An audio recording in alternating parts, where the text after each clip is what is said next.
the train that runs on memories. Late at night, when the world was quiet and the stars shimmered like tiny lamps in the sky, a lonely boy named Zayan couldn't sleep. His heart felt heavy.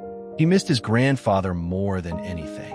Dada Abbu had passed away last year, and ever since then, Zayan felt like a piece of him was missing. One night, as he sat by the window, he suddenly heard choo-choo-choo, the sound of a train, but there was no railway track near his house. Confused, he looked outside and gasped. A glowing silver train, shining like moonlight, had arrived right in the middle of the street. The train doors slid open. A gentle voice said, "Come along, Zayan. This is the Memory Express." Zayan hesitated. "How do you know my name?" The voice chuckled softly.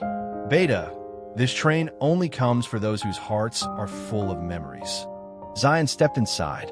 The train was magical. Walls made of stars, seats made of clouds, and windows that showed swirling colors.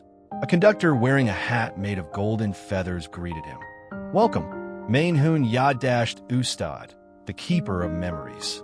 Zayan sat and whispered, "Where are we going?" The conductor smiled. The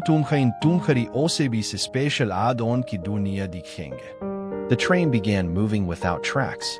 Instead, it floated on streams of light, passing through the night sky. First, the train took Zayan to a field filled with fireflies. Tiny glowing dots danced everywhere. Zayan recognized it instantly. That's the place Dada Abbu took me when I was 5. Zayan saw little himself holding his grandfather's hand. They were laughing, running after the fireflies. Zayan whispered, Dada Abbu used to say, "Kashi choti cheesin main hodi hai." The next stop was a kitchen smelling of warm parathas. There was his grandmother flipping parathas and Dada Abbu teasing her. Zayan giggled softly. "I remember this day. Dada hid sugar in the salt jar by accident." Yad Ustad laughed. "Some memories taste sweet even when they are salty." The train then took him to a hospital room. His heartbeat slowed. This was the last time he saw his grandfather. But instead of sadness, the moment looked soft, filled with love, not pain. Zayan saw Dada Abbu placing a hand on his head, saying, "Mary Yad Surf Duk Nahi Ladi. Main Tumhair Hathan Kurast, Tumhari Batan Kuzariai, Zinda Rahunga." Tears fell from Zayan's eyes. The conductor touched his shoulder gently. "Memories don't vanish, Beta. They travel with you, always." Suddenly, the train shook. The sky outside turned dark. A huge shadow appeared, a creature made of smoke. "What is that?" Zayan asked fearfully. "That is Bul Jain Ka Saya," the conductor said gravely. He spoke loudly. "Yadin Surf Purani Kahaniyan Nahi Hodi. Wo Roshni Hodi Hain." A blinding warm glow burst from Zayan's heart.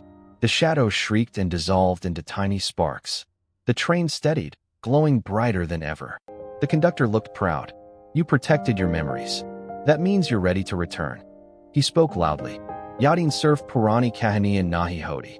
Wo Roshni Hodi Hain." A blinding warm glow burst from Zayan's heart.